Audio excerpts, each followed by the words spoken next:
Assalamualaikum warahmatullahi wabarakatuh.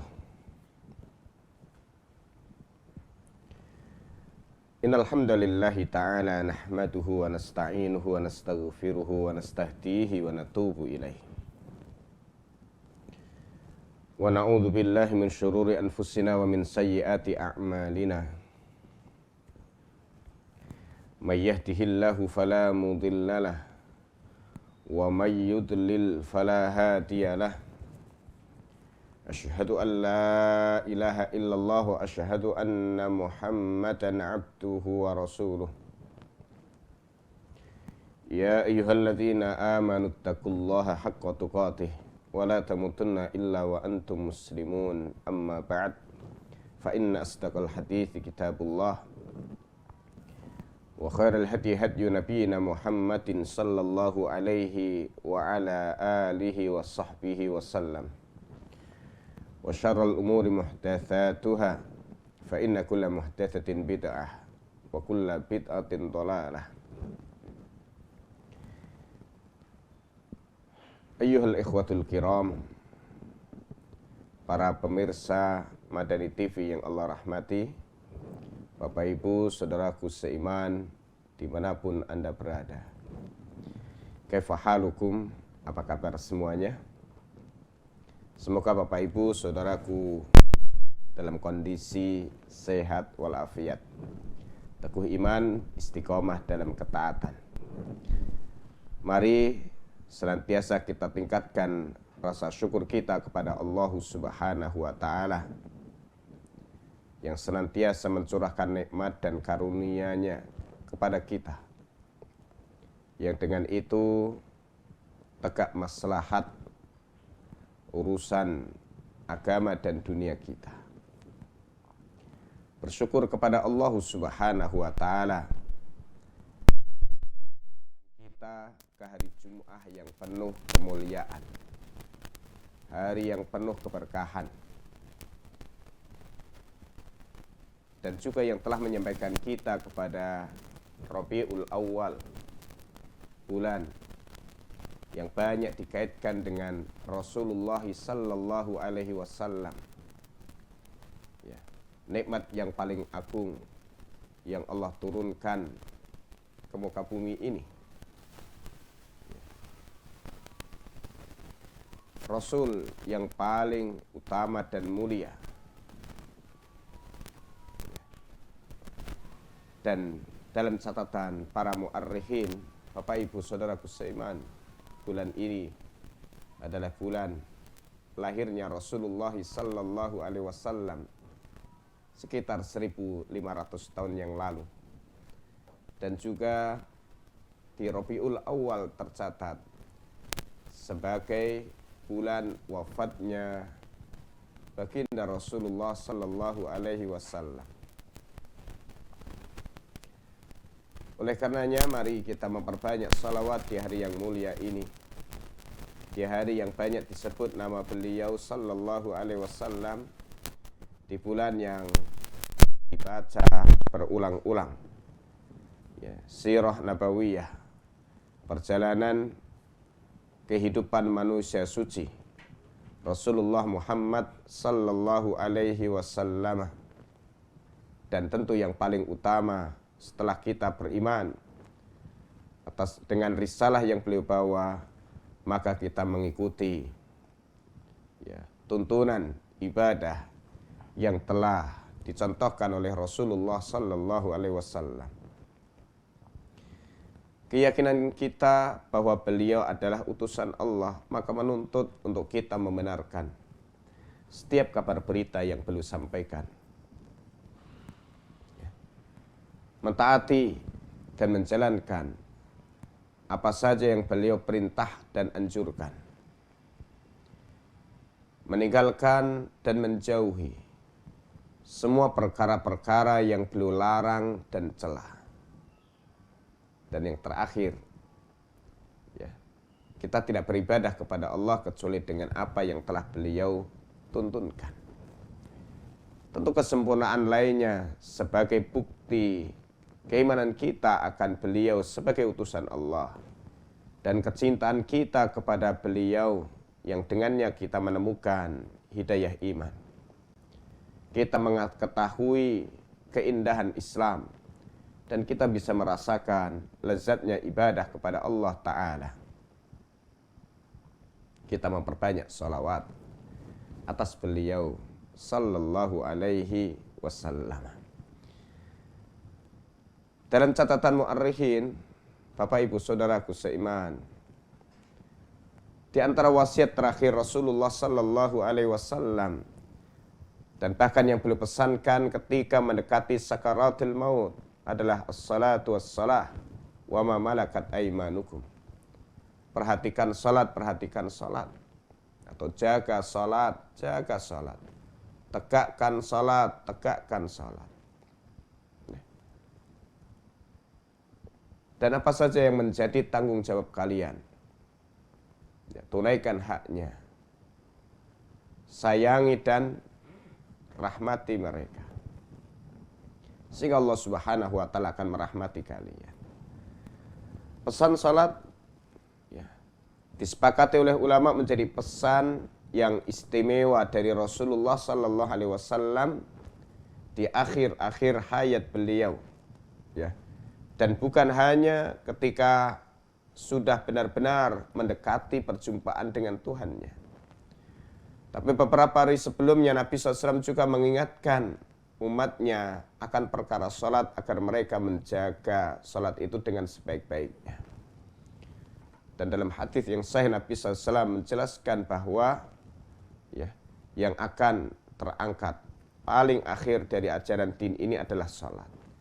Kalau salat sudah ditelantarkan, kalau salat sudah tidak diperhatikan dan tidak dijaga oleh umat ini, maka ya, kehancuran itu sudah benar-benar sangat dekat. Keberuntungan dan kebaikan hidup seorang muslim sangat erat dengan ibadah salat yang ia tegakkan. Maka siapa yang ingin hidupnya baik, hidupnya diberkahi, maka hendaknya dia menjaga ibadah salat oleh dirinya dan juga keluarganya. Maka Allah Ta'ala perintahkan kepada Rasulnya sallallahu alaihi wasallam, ya, wa'mur ahlaka bis salati wastabir 'alaiha la nas'aluka rizqan nahnu narzuquk wal 'aqibatu littaqwa. Perintahkan keluargamu untuk menegakkan salat. Sabar dalam mengerjakan ibadah salat itu. Kami tidak minta rezeki kepadamu, tapi kami yang memberikan rezeki untukmu. Dan kesudahan yang baik itu bagi orang-orang yang bertakwa, yaitu mereka yang benar-benar menjaga ibadah salatnya. Ya. Tentu salat yang akan benar-benar mendatangkan kebaikan untuk orang-orang yang menegakkannya bukan semata menjalankan ibadah salat. Apalagi menjalankan ibadah salat itu ala kadarnya. Ya, yang penting salat dalam bahasa banyak orang. Ya. Karena Al-Quran pun juga menyebutkan orang-orang yang salat juga masih akan celaka. Kalau hanya sekedar salat, maka belum benar-benar akan mengamankan diri mereka dari murka Allah dan siksanya. Dan juga sekedar salat tidak menjamin mereka akan benar-benar dirahmati sehingga baik hidup yang dijalani dan berlimpah keberkahan. Fawailul lil musallin, celaka bagi orang-orang yang salat. Alladzina hum an salatihim sahun, alladzina hum yura'una wa yamna'una al-ma'un. Yaitu orang yang menegakkan salat, orang yang mendirikan salat, ya, tapi lalai dari salat yang ia tegakkan, lalai dari waktunya, lalai dari syarat dan rukunnya, ya, juga teledor dalam menyempurnakan ya, kehusuannya, ya, dan juga tidak ada keikhlasan dalam ibadah salat yang ia tegakkan sehingga mengerjakannya dengan malas-malasan. Dan akibatnya dari seluruh aktivitasnya pun yura'un, mereka ya mencari perhatian manusia, mereka berbuat riya. Dan ketika sholat kualitasnya buruk, maka juga akan membentuk karakter buruk seseorang. Maka wa yamna'unal ma'un. Mereka menjadi orang yang pelit, mereka menjadi orang yang enggan untuk mengejar kebaikan. Mereka orang yang lambat dalam mengejar keridhaan Allah Subhanahu wa taala. Ya. Sehingga mereka pun menahan diri dari memberikan bantuan kepada sesamanya. Pelit, bakhil, dan kemudian disempurnakan itu dengan kerakusan dirinya.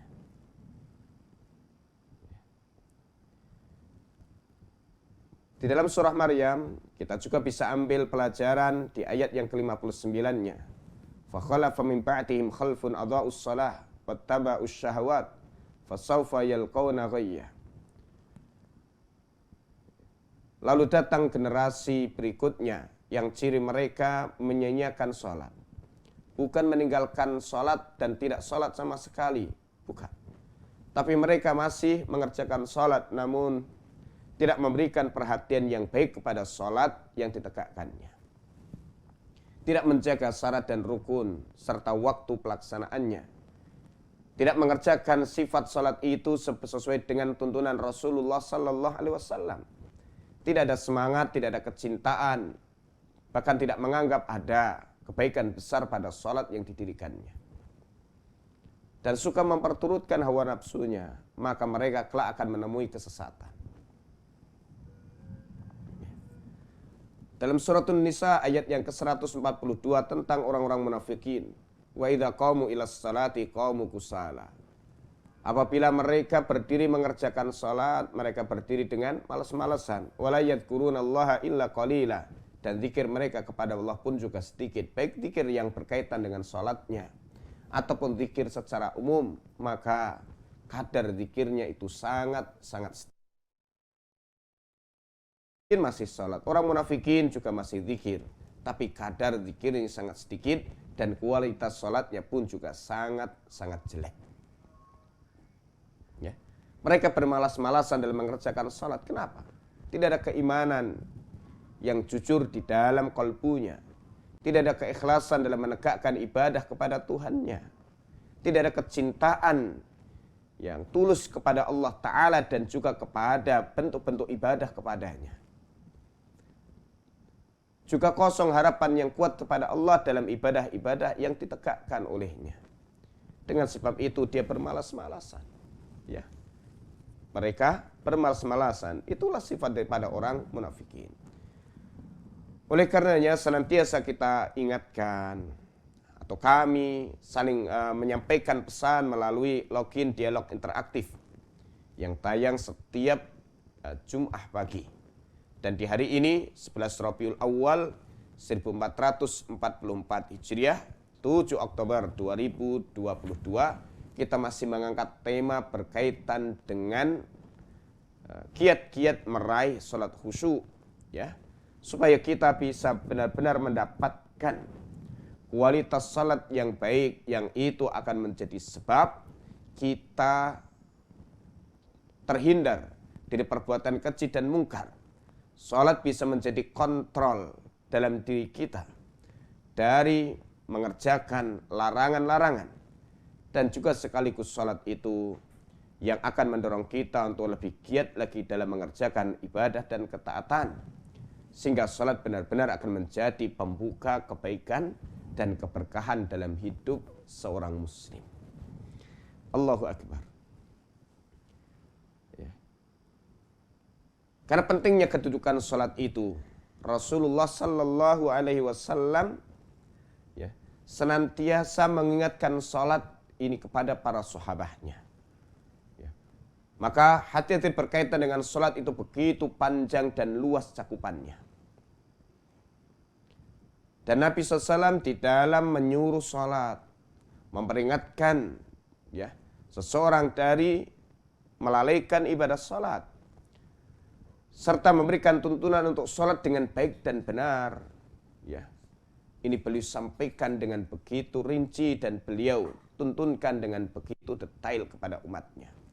Sehingga Nabi SAW pernah mencontohkan ibadah sholat itu dengan beliau mengerjakan sholat di atas mimbarnya.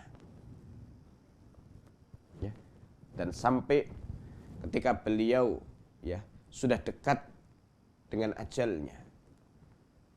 Sudah dekat perpisahan dari dunia, sudah dekat perjumpaan kepada Tuhannya, maka beliau tetap mewasiatkan kepada umatnya, memberikan pesan yang sangat-sangat penting lagi berharga. As-salatu as-salah. Jaga salat, jaga salat. Ya. Supaya sepeninggal beliau sallallahu alaihi wasallam, salat ini tetap dipelihara dengan baik. Dan bahkan wasiat ini pun masih terjaga untuk kita yang terpaut waktu begitu jauh dan panjang dari Rasulullah sallallahu alaihi wasallam, dan pesan ini masih sangat relevan, masih sangat kita butuhkan agar kemudian kita benar-benar memperhatikan ibadah salat kita. Dilarang mengusap debu di jidat saat sholat. Ini bagian daripada pesan Rasulullah Sallallahu Alaihi Wasallam kepada umatnya yang mengerjakan ibadah sholat, agar dirinya tidak tersibukkan dari perkara-perkara yang bisa melelehkan hati dari ibadah sholat. Sekaligus jangan sampai mengerjakan perkara-perkara yang akan mengurangi kesempurnaan kebaikan dari sholat yang ia kerjakan. Agar tidak memandang remeh sholat, sehingga kemudian mengerjakan perkara-perkara yang tidak terlalu dibutuhkan.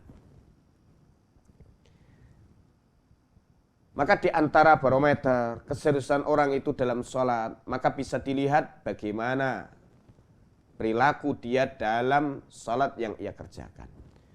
Jika dalam sholat dia sibuk hanya membenahi baju, membenahi surbannya, atau kemudian ada sebagian yang kemudian membunyikan tangannya, atau melakukan gerakan-gerakan yang sebenarnya tidak terlalu dibutuhkan olehnya, maka dia telah melakukan satu aktivitas yang pastinya akan melalaikan hatinya dari mengerjakan ibadah sholat, atau boleh jadi memang hatinya sudah tidak benar-benar menghadap kepada Allah Subhanahu wa Ta'ala, sehingga sholat terasa membosankan.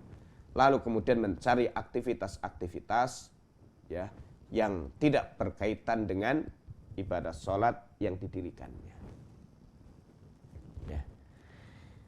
Al-Imam Al-Bukhari rahimahullahu ta'ala dalam sahihnya meriwayatkan melalui Mu'aikib radhiyallahu ta'ala anhu, yang dia menceritakan bahwa Nabi SAW pernah bersabda kepada orang yang membersihkan pasir yang ada di tempat sujudnya. Termasuk masuk dalam bahasan ini adalah pasir atau debu yang menempel pada jidatnya, pada hidungnya saat ia sujud. In kunta fa'ilan fawahidah, jika engkau mengerjakan itu, maka kerjakan sekali saja. Dan dalam riwayat Ashabus Sunan, ditambah juga yang dikeluarkan oleh Imam Ahmad di dalam musnadnya, dari Abi Dzar radhiyallahu ta'ala anhu, ia berkata, Rasulullah sallallahu alaihi wasallam bersabda, "Idza qama ahadukum fis salati fala yamsahil hasa fa innar rahmata tuwajihu." Apabila salah seorang kalian berdiri dalam salatnya, janganlah ia mengusap debu, termasuk juga pasir yang ada pada jidatnya, yang menempel pada hidungnya.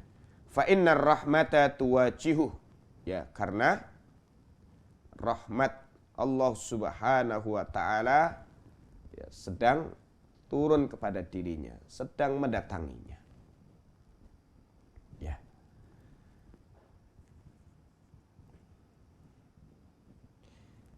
Al-mashu huwa ayyumirra yadahu ala syai' li idhabi ma alaihi min athari turabin aw ma'in wa nahwi dhalik.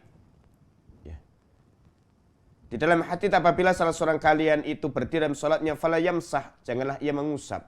Mengusap itu berarti melewatkan tangan atas sesuatu, baik itu di jidat atau kemudian di hidung ataupun juga di tempat sujudnya, untuk menghilangkan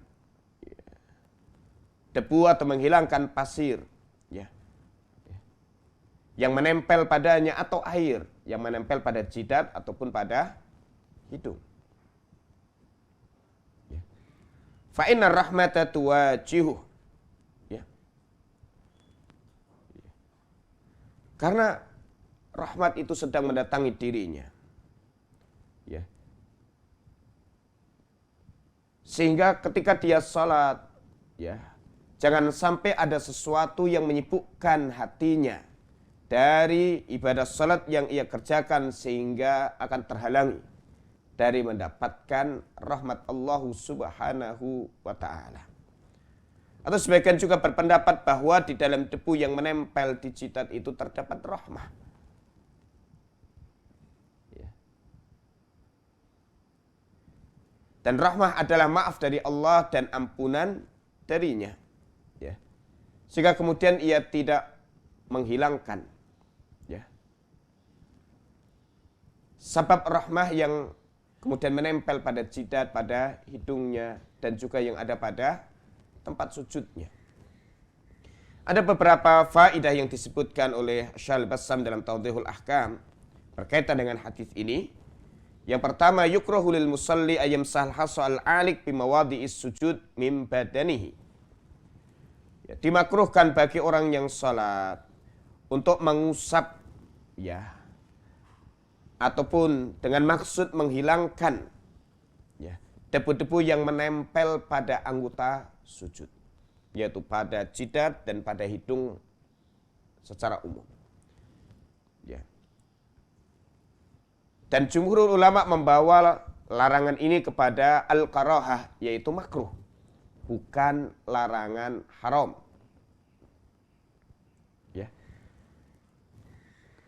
Ya, karena pelanggaran yang dia lakukan itu bersifat, ya, ringan, bukan pelanggaran yang besar, dan gerakannya pun juga tidak terlalu banyak. Maka ini dikategorikan fahuwa min makruhatis shalah, termasuk perkara-perkara yang dimakruhkan saat seseorang mengerjakan sholat. Dan sekaligus ini menjadi pelajaran bagi kita semuanya. Kenapa hidung kemudian terkena debu, ya, atau boleh jadi terkena debu? Karena memang hidung itu anggota tubuh yang harus menempel pada tempat sujud, yaitu pada lantai. Ya. Maka kami pernah beberapa kali melihat orang yang sujud yang menempel pada lantai hanya jidatnya, kemudian ditunggingkan, ya, wajah bagian bawahnya sehingga hidungnya ini tidak nempel pada tempat sujud. Maka kata Syekh Ibnu Baz rahimahullahu taala, maka sujudnya itu tidak sah. Karena Nabi SAW menyampaikan bahwa beliau diperintahkan oleh Allah Subhanahu wa ta'ala untuk bersujud di atas 7 anggota tubuh. Ya. Yang pertama adalah wajah, yaitu jidat, yang masuk kepadanya adalah hidungnya. Dan beliau memberikan isyarat langsung bahwa hidung adalah bagian anggota tubuh yang hendaknya menempel di tempat sujud. Kedua telapak tangan, kedua lutut, dan kedua ujung dari jari jemari kaki. Ya, atau kemudian telapak kaki bagian depan. Maka dia kemudian menempel pada tanah, ya, dan seseorang bersujud di atas 7 anggota tersebut. Kama yukrahu ayyam saha maudhi'a sujudihi minal ard. Demikian pula dilarang untuk mengusap tempat sujud. Ya, ya, karena boleh jadi di situ ada debunya atau di situ ada pasirnya. Ya, fa in kana la budda min taswiyati maudhi'i sujudihi falyakun marrah wahidah. Dan kalau dia memang harus meratakan, ya, atau membersihkan tempat sujudnya tadi, maka hanya boleh sekali dia mengusapnya, tidak boleh diulangi lagi. Maka gerakan yang ada di luar sholat yang dikerjakan berulang-ulang ini akan bisa mengganggu konsentrasi sholat yang ia kerjakan. Dan pastinya pun hatinya akan terganggu dari menghadap Allah Subhanahu wa ta'ala. Ya, akan bisa tersibukkan dengan aktivitas-aktivitas lainnya. Hikmah di dalam hal ini yang disebutkan dalam hadis, anna rahmah takunu tilqa'a wajhi fi hadhihi turbah. Bahwa rahmah dari Allah Subhanahu wa taala itu ada di wajahnya atau di hadapan wajahnya fi hadhihi turbah allati allaqat bi wajhihi min athari sujud, yaitu pada tanah atau pada pasir atau pada debu. Karena zaman dulu terkadang sujudnya ada di tanah. Ketika turun hujan maka Nabi SAW pernah kemudian lumpur itu nempel pada jidat beliau sallallahu alaihi wasallam. Ya. Jadi kotoran yang menempel pada anggota sujud, yaitu pada jidat dan juga pada hidung. Atau kemudian yang menempel pada tempat sujud, di mana di tempat sujud itulah dia berzikir kepada Allah Subhanahu wa taala, dan itu menjadi sebab tempat itu diberkahi dan tempat itu mendatangkan rahmah. Lalu apabila kemudian disingkirkan, seolah dia itu menghilangkan dan menyingkirkan rahmah yang sudah ada di tempat sujudnya atau yang kemudian ada pada jidat dan hidungnya. Wallahu ta'ala a'lam. Maka ketika seseorang itu menyingkirkan debu-debu yang pada jidatnya atau di hidungnya kemudian dibersihkan, atau tempat sujudnya dibersihkan berulang-ulang, maka ini akan menghilangkan rahmah yang Allah siapkan untuk dirinya saat ia masuk ke dalam sholatnya. Ya, jadi akan merugi. Orang yang banyak gerak di dalam sholatnya akan terlalaikan dari kekhusyuan, dan rugi orang yang mengusap-usap jidat dan juga hidungnya serta tempat sujudnya saat ia mengerjakan sholat, karena rahmah yang Allah siapkan ketika ia masuk ke dalam sholatnya, ia singkirkan dengan sebab perbuatan itu. Wallahu ta'ala a'lam. Wakila khusyatul abath al-mufti ilal ikhlal bis salah. Sebagian menyebutkan alasan larangan itu adalah karena khawatir seseorang itu banyak main-mainnya, melakukan perbuatan yang tidak terlalu penting, yang tidak ada kaitan dengan ibadah salatnya, sehingga itu akan mengurangi kesempurnaan salat yang ia tegakkan, akan menghilangkan kekhusyuannya, dan juga akan menghilangkan sikap tawadhu, sikap merendahkan diri, sopan saat berada di hadapan Allah Subhanahu wa taala, dan juga aktivitas itu pasti akan menyibukkan orang yang salat dari ibadah yang ia tegakkan. Maka kalau dia ada di hadapan Allah dan kemudian dia sujud kepadanya, lalu setelah itu dia bersihkan jidatnya berulang-ulang dan dia bersihkan hidungnya berulang-ulang, kemudian usap-usap debu ataupun pasir yang ada di tempat sujudnya tadi, ini menunjukkan sikap yang tidak sopan di hadapan Allah Subhanahu wa taala, sekaligus itu akan menyibukkan dirinya dari menghayati salat yang ia kerjakan. Akibatnya tentu kekhusyuannya pun juga akan berkurang, atau bahkan terlalu sibuk dengan urusan-urusan yang lain, nanti pikirannya akan sibuk dengan pasir, dengan debu, dengan tempat, atau kemudian terpikir kenapa tadi kok tidak disapu dulu, kok tidak dipel dulu, siapa yang bertugas di sini, siapa marbot masjid ini, dan seterusnya, sehingga kemudian pikirannya dibawa lari oleh setan untuk sibuk dengan urusan-urusan di luar sholat.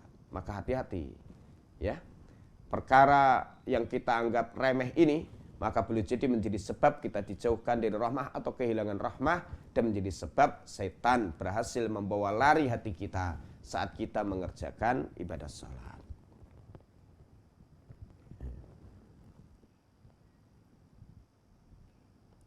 Wa yustahabbu li muridis shalah ayasfiya makana salatihi wa mawdi'a sujudihi li'alla yahtaju ila dzalika athna as-shalah. Bagi orang yang menginginkan tempat sujudnya bersih, dan kemudian dirinya bisa nanti fokus dalam salatnya, tidak terganggu dengan debu, dengan lumpur, dengan pasir, dan dengan kotoran-kotoran, maka hendaknya dia bersihkan dulu tempat salatnya, dan ia siapkan tempat salat yang bersih sebelum ia memasuki ibadah salat. Sehingga apabila ia telah masuk ke dalam salatnya, hatinya atau kemudian aktivitasnya tidak tersibukkan dengan aktivitas di luar sholat, dan kemudian hatinya juga tidak terpancing untuk ya memikirkan hal-hal yang ada di luar sholat. Dan ini pentingnya untuk kemudian kita menyiapkan diri ya, dan juga menyiapkan tempat yang layak, yang nyaman untuk ibadah sholat kita. Dan beberapa episode yang lalu telah disampaikan juga, salah satu kiat untuk mendapatkan khusyuk di dalam sholat adalah bersiap-siap untuk ibadah sholat. Yaitu bersiap-siap dengan wudhunya yang baik, bersiap-siap dengan pakaiannya yang baik, dan juga bersiap-siap dengan tempat yang layak, yang nyaman untuk ibadah sholat kita. Perhatikan juga tempat di mana kita sholat, jangan sampai ada banyak gambar. Ya. Ada banyak pemandangan-pemandangan yang bisa melalaikan konsentrasi kita. Ya. Dan jangan sholat dekat dengan orang yang tidur, apalagi dekat dengan orang yang main-main, ya. Sehingga kemudian pastinya, ya, apa yang ada di sekitar tempat sholat tadi terlihat olehnya, atau orang yang ngobrol itu kemudian terdengar suara olehnya, dan hal itu akan bisa menjadi sebab dirinya kehilangan kekhusyuan dalam sholat yang dikerjakannya. Oleh karenanya, saudaraku yang Allah rahmati, ini penting sekali untuk kita menjaga adab di dalam sholat dan juga memperhatikan sholat kita dengan sebaik-baiknya. Apa yang bisa membuat kita terganggu dalam sholat, hendaknya kita tinggalkan, kita singkirkan, kita jauhkan. Ya. Dan kemudian tidak melakukan aktivitas-aktivitas yang bisa melalaikan hati ini dari ibadah salat yang kita kerjakan. Maka jangan banyak gerak, termasuk di dalamnya adalah jangan terlalu banyak membenahi bajunya, ya. Kemudian sampai membenahi kancingnya, ya. Sampai kemudian suka atau berulang-ulang dia pegang bajunya, dia pegang gamisnya, atau kemudian dia tata lagi jasnya saat ia mengerjakan ibadah salat. Ya. Padahal sebenarnya apabila dia biarkan pun juga tidak terlalu berpengaruh kepada dirinya. Ya, maka ini yang sering kemudian kita juga sama-sama saksikan. Ya, banyak orang yang sholat tapi kemudian sibuk untuk menata bajunya, sibuk untuk menata sobanya, atau kemudian sibuk dengan gerakan-gerakan yang tidak ada kaitannya dengan ibadah sholat yang dikerjakannya. Maka itu akan berpotensi kekhusyuannya terganggu. Dan semoga Allah Subhanahu wa ta'ala meneguhkan hati ini dalam setiap ibadah yang kita kerjakan, bisa merasakan kehadiran Allah di hadapan, sehingga kemudian hati ini bisa benar-benar bermunajat, benar-benar berinteraksi kepada Allah Subhanahu wa ta'ala. Maka dalam sholat itulah saatnya dia ya meminta ampunan, dibersihkan diri dari dosa dan kesalahan, dan kemudian dalam sholat yang ia kerjakan itu saatnya ia menghaturkan seluruh hajat-hajat dan harapan serta perlindungan dari segala macam keburukan-keburukan dan juga sebab-sebab kecelakaan. Ya, semoga Allah Subhanahu wa ta'ala merahmati kita semuanya, dan Allah menganugerahkan kepada kita khusyuk dalam sholat yang kita kerjakan, dan semoga Allah Ta'ala senantiasa membantu kita untuk mengerjakan ibadah sholat yang terbaik untuknya. Larangan untuk mengusap ya, jidat, ya, guna membersihkan pasir, debu, lumpur atau kotoran yang menempel, tertera dalam hadis yang diriwayatkan oleh imam yang 5, yaitu Ashabus Sunan dan Imam Ahmad, ya, di dalam musnadnya. Idza qama ahadukum fis salati falayamsahil hasa. Kalau salah seorang kalian sedang mengerjakan salat, maka jangan mengusap ya debu atau pasir yang menempel pada jidat atau pada hidungnya, karena rohmah itu sedang berhadapan dengan dirinya. Dia akan mendapatkan rahmah dengan itu, dan dalam debu yang menempel itu ada kebaikan untuknya. Jika kemudian dia bersihkan, dia usap, dia kipas-kipas ya di dalam sholatnya, maka akan menjauhkan dirinya dari atau akan menghilangkan rahmah yang disiapkan untuknya, dan juga perkara itu bisa mengganggu hatinya dari menghayati, merenungi sholat yang dikerjakan, ya. Dan larangan ini bersifat makruh, bukan haram, sebagaimana tadi yang telah disampaikan, ya. Dan larangan ini ya adalah untuk mengantisipasi supaya hati ini tetap hadir di dalam sholat, menghayati dan mengikuti sholat yang dikerjakan oleh seseorang sehingga akan bisa meraih kehusyuan. Oleh karenanya Al-Hafidz Ibnu Hajar memasukkan hadis ini di dalam bab al-hathu 'alal khusyuk fis shalah, anjuran untuk khusyuk di dalam salat, sebagaimana telah maklum dan dijelaskan berulang-ulang bahwa khusyuk dalam salat adalah ruhnya salat dan inti utamanya salat. Ya. Dan keberuntungan seorang mukmin berkaitan dengan ibadah salatnya sangat bergantung kepada kekhusyuan dari salat yang ia tegakkan. Qad aflahal mu'minun alladzina hum fi salatihim khashi'un. Sungguh beruntung orang-orang beriman. Siapa mereka? Yaitu orang-orang yang khusyuk di dalam salatnya. Lalu bagaimana ketika seseorang terganggu dengan debu atau dengan pasir yang nempel pada jidatnya sehingga kemudian kepikiran, ya, atau kemudian yang ia lihat pada tempat sujudnya, ya, supaya dia bisa terbantu untuk juga meraih kekhusyuan. Maka disebutkan dalam riwayat Al-Bukhari yang menyempurnakan daripada hadis tadi, in kunta fa'ilan fawahidah. Kalau kamu harus mengerjakan itu, ya, geli atau terganggu sekali, maka ya boleh kamu lakukan membersihkan jidat dari debu atau dari pasir, namun cukup sekali usap, ya, cukup sekali usap, jangan kemudian berulang-ulang diusap. Rasulullah SAW juga telah bersabda, la tamsahu anta tusalli fa in kunta la budda fa'ilan fawahidah. Ya. Janganlah kamu mengusap tempat sujudmu untuk membersihkan batu kerikil sedang kamu dalam keadaan salat.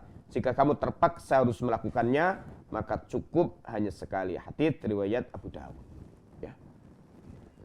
Jadi ketika akan salat, ya, dia tidak membersihkan tempat sujudnya. Lalu ketika sudah masuk sholat dan sujud dan kemudian pandangan mulai mendekat ke tempat sujud, terlihat di sana ada pasir, terlihat ada debu. Ya, yang oleh beberapa orang boleh jadi dia bisa alergi ketika debu itu terhirup. Maka kemudian dia bersihkan. Kalau membersihkan cukup sekali. Ya.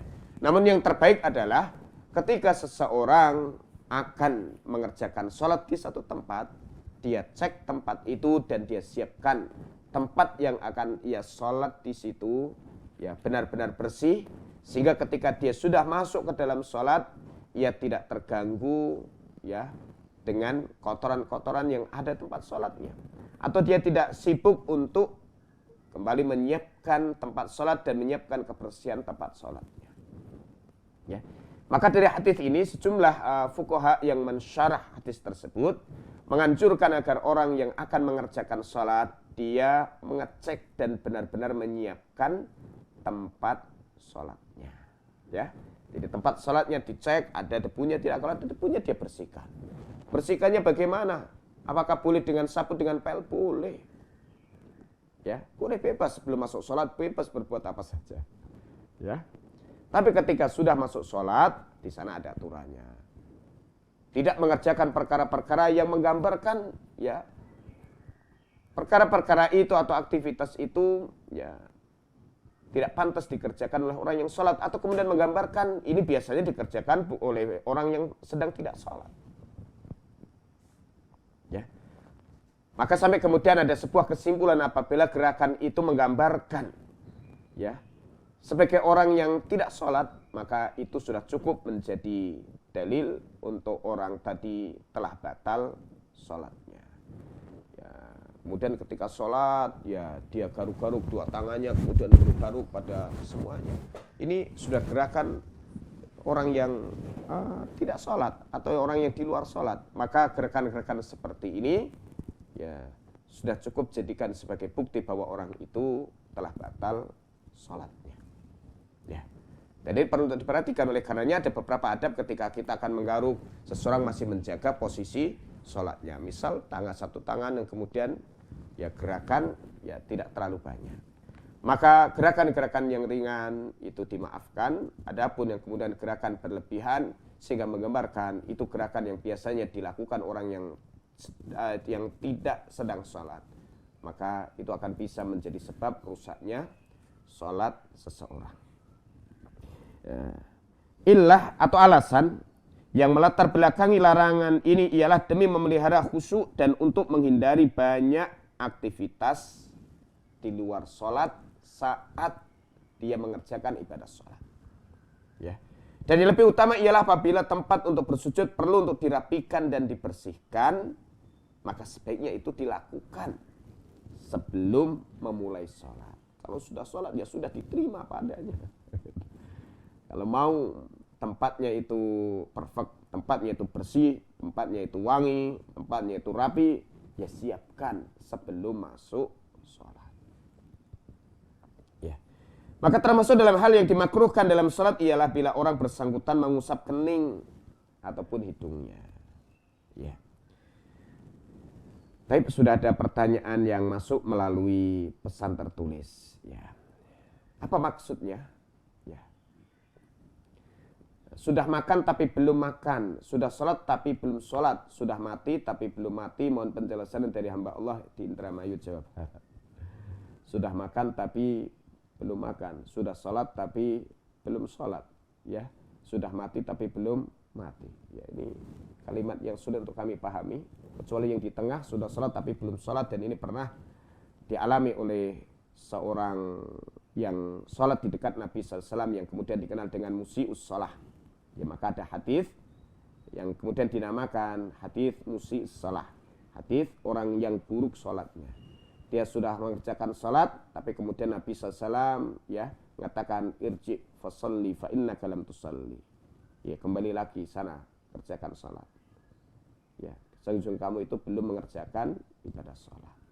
Ya, karena sholatnya tidak terpenuhi rukunnya, dan salah satu rukunnya adalah thama'ninah.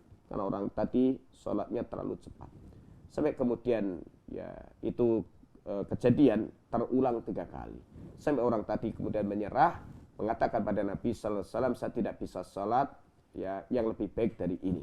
Lalu kemudian beliau sallallahu alaihi wasallam ajarkan ibadah sholat, yang kemudian hadis tersebut menjadi panduan fuqaha dalam menetapkan rukun-rukun sholat. Dan itu disebutkan oleh Al-Hafidz Ibnu Hajar dalam awal-awal daripada sifat sholat. Tapi makan, namun belum makan. Kita belum temukan apa maksud makan, sudah makan tapi belum makan. Ya, sudah mati tapi belum mati. Maka boleh jadi ini seperti yang disebutkan oleh sebagian ulama dalam menjelaskan hadis, ya, man ahabba yubsatu lahu fi rizqihi wa ayyunsha lahu fi atharihi falyasil rahimah. Siapa yang suka dilapangkan rezekinya, dipanjangkan usianya, hendaknya dia menyambung silaturahim, ya. Orang yang suka menyambung silaturahim walaupun dia sudah meninggal dunia, ya. Tapi kemudian kebaikan-kebaikannya itu dikenang, diikuti, ya. Maka ya dia seperti orang yang masih hidup tetap mendapatkan pahala dengan sebab itu, dan masih disebut namanya dengan kebaikan-kebaikannya. Wallahu ta'ala a'lam. Dan terima kasih penanya dari Indramayu yang telah menyampaikan pertanyaan secara tertulis. Ya. Termasuk yang dilarang adalah mengusap jidat, mengusap kening, ya, atau kemudian mengusap hidung karena ada debu atau pasir atau kotoran yang menempel, ya. Ya, apabila dia kemudian usap, ya, maka sesungguhnya debu yang kemudian ia bersujud di atas yang kemudian menempel pada jidatnya itu membawa rahmah, atau Allah jadikan itu sebagai sebab untuk dirahmati dirinya. Apabila kemudian dia usap dan dia hilangkan berulang-ulang, maka ya, ini akan menjadi sebab ya hilangnya rahmah yang disiapkan untuknya, ya. Dan juga aktivitas berulang-ulang dalam mengusap jidat, mengusap hidung, mengusap kening tadi, maka ini menunjukkan sikap yang tidak sopan di hadapan Allah Subhanahu wa ta'ala saat seseorang ya mengerjakan ibadah sholatnya. serta aktivitas itu yang berulang-ulang dan dikerjakan ya dengan gerakan yang cukup banyak akan bisa memalingkan dirinya dari menghayati ibadah sholatnya. Sedang tempat sujudnya basah oleh dan pernah Nabi Shallallahu Alaihi Wasallam bersujud, ya.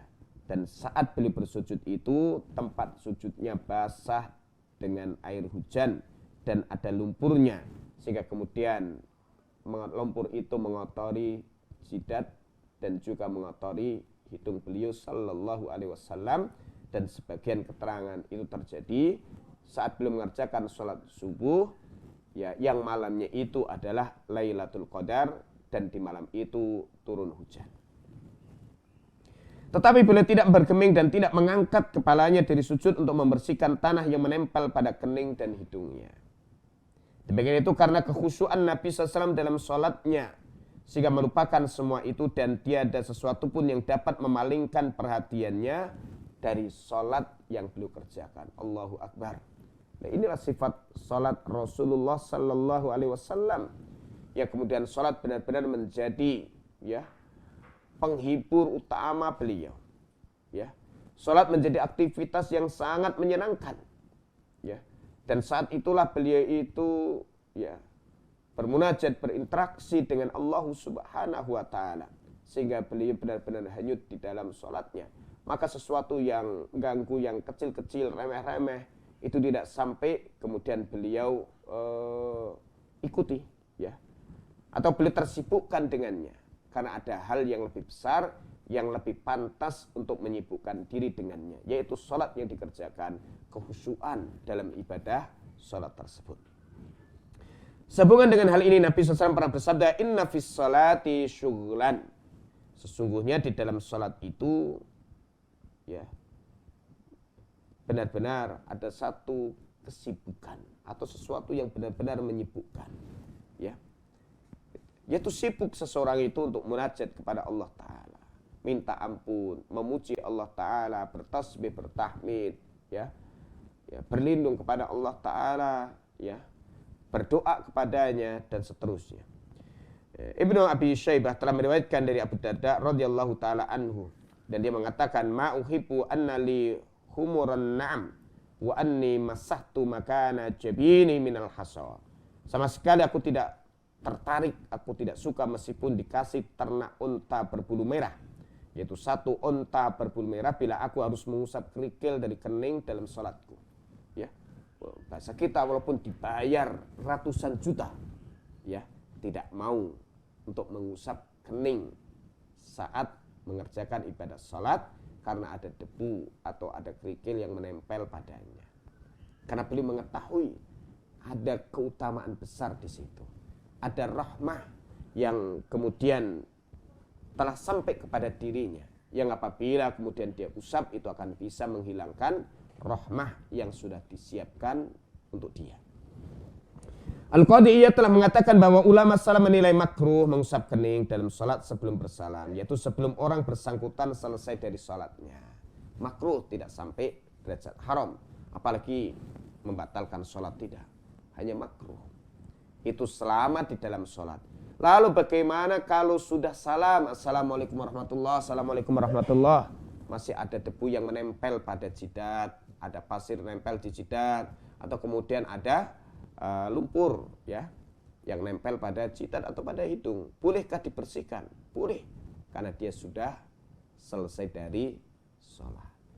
Nah, maka ketika seseorang sedang sholat, dia berhadapan dengan rahmat Allah Ta'ala, Allah siapkan rahmah untuknya dan Allah curahkan rahmah itu kepadanya. Maka di antaranya ketika seseorang itu sholat, hendaknya dia itu membuat sutrah, dialah batasan, kemudian Allah curahkan rahmat itu kepadanya. Jika dia tidak punya sutrah pembatas, maka sejauh itulah kemudian, ya, dia tidak memiliki batasan. Maka apabila ada orang lewat di depannya berjarak 5 meter dari dia, karena tidak punya sutrah, maka dia akan memutus rahmah yang sudah disiapkan untuknya. Ya, orang yang lewat tadi akan memutus rahmah yang sudah kemudian dicurahkan kepadanya. Maka rugi kalau orang sholat tidak memakai sutrah. Dan sutrah atau pembatas itu berlaku bagi orang yang sholat sendirian dan imam. namun bagi jamaah tidak berlaku padanya sutroh. Maka lewat di depan jamaah sholat, ya, itu dibolehkan. Ya, jika kemudian sudah tidak ada jalan, dia batal dan harus keluar, maka dia lewat di depan jamaah dibolehkan. Tidak boleh untuk dihalangi. Kecuali dia sholat sendirian, maka yang lewat di hadapannya antara dia dengan sutrohnya dihalangi, supaya dia tidak memutus rahmah yang dicurahkan kepadanya. Barakallahu fikum, ya. Kalau sudah selesai salat boleh dia mengerjakan apapun. Ya, dia usap pakai tisu boleh. Dia usap pakai sapu tangan boleh. Dia usap pakai bajunya pun juga boleh. Ya. Sudah selesai larangan tadi. Di larangan tadi berlaku saat dia mengerjakan ibadah sholat. Jangan kemudian beranggapan bahwa biar rahmahnya nempel terus, maka kemana-mana tidak dia bersihkan setelah selesai sholat. Tidak. Tapi selesai sholat dia bersihkan itu. Demikian juga orang yang berada dalam sholatnya dianjurkan untuk menghindari hal-hal yang dapat membuatnya lalai dari sholat yang sedang dikerjakannya. Ya, seperti tersebutkan poin-poin di atas. Ya, yang termasuk adalah seluruh aktivitas yang bisa melalaikan dirinya dari menghayati, dari konsentrasi sholatnya. Seperti orang kemudian sibuk untuk membenahkan pecinya, sibuk untuk kemudian membenahkan jamnya, ada yang kemudian sibuk untuk membenahkan bajunya, ya, atau kemudian sibuk untuk membenahkan rambutnya sampai ditata bagaimana supaya melebar, yang berambut agak panjang. Maka semua itu tidak dibolehkan, karena akan bisa memalingkan dia dari sholatnya dan akan menyibukkan dia dari menghayati sholat yang dikerjakan olehnya. Barakallahu fikum, dan sudah 1 jam kami membersamai Bapak Ibu rahimakumullah di login pagi hari ini. Terima kasih atas kebersamaannya dan terima kasih atas partisipasi dari sebagian pemirsa, ya. Dan boleh jadi ada beberapa yang sudah berusaha untuk menelpon namun ya belum tersambung atau ada gangguan teknis dari kami, dan mohon maaf, ya, sebesar-besarnya, dan semoga ke depan bisa kemudian disiapkan dengan yang lebih baik lagi. Dan ada beberapa gangguan pada fasilitas yang dimiliki, dan kami senantiasa mengajak kepada para pemirsa untuk mendukung, ya, dakwah Madani TV ini supaya bisa lebih luas lagi di dalam menyebarkan ilmu dan kebaikan, dalam memberikan manfaat kepada saudara seiman, dan dalam melayani para pemirsa yang budiman. Maka sampaikan donasi dakwah Madani melalui BSI, Bank Syariah Indonesia, di 4517729999997, ya. Semoga, ya, sedekah, infak, wakaf yang Bapak Ibu sampaikan benar-benar diterima oleh Allah Subhanahu wa taala, menjadi sebab dihapuskan dosa dan kesalahan, menjadi sebab ditambahkannya keimanan dan ketakwaan, dan juga sedekah serta infak dan wakaf yang disalurkan benar-benar menjadi bukti benarnya iman dan menjadi pembuka pintu-pintu keberkahan, dan Allah akan berikan ganti yang lebih baik. Hadanallahu wa iyyakum ajmain. Subhanakallahumma wa bihamdika asyhadu an la ilaha illa anta astaghfiruka wa atubu ilaik. Wassalamualaikum warahmatullahi wabarakatuh.